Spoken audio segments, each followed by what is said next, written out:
এই বছর আমি চিনতে শিখেছি মুখোশের আড়ালে লুকিয়ে থাকা মানুষগুলোকে। এই বছর আমাকে শিখিয়েছে মানুষের উপকারের প্রতিদান কতটা নিদারুণভাবে ফেরত দেয়। এই বছর আমি অনেক কিছু হারিয়েছি। বন্ধু হারিয়েছি, বিশ্বাস হারিয়েছি, ভালোবাসা হারিয়েছি, এমনকি নিজেকেও হারিয়ে ফেলেছি। এই বছরটা আমার কাছ থেকে অনেক কিছু যেমন কেড়ে নিয়েছে, পাশাপাশি কিছু মানুষকেও উপহার দিয়েছে। কেউ একজন আমাকে বলেছিল তোমার আর একটু চালাক হওয়া দরকার। তখন আমার কথাটা বুঝে আসে নাই। এই বছর এসে আমি বুঝতে পেরেছি আসলেই আমি নিজেকে যতটা স্ট্রং ভাবি আমি আসলে ততটা স্ট্রং না। তারপর আমি বুঝতে পেরেছি একটা মানুষ আমাকে কত সহজে বোকা বানিয়ে ফেলতে পারে।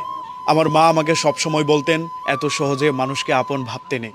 নাও আই রিয়ালাইজ আসলে মানুষের আচরণ কতটা যন্ত্রণাদায়ক হতে পারে।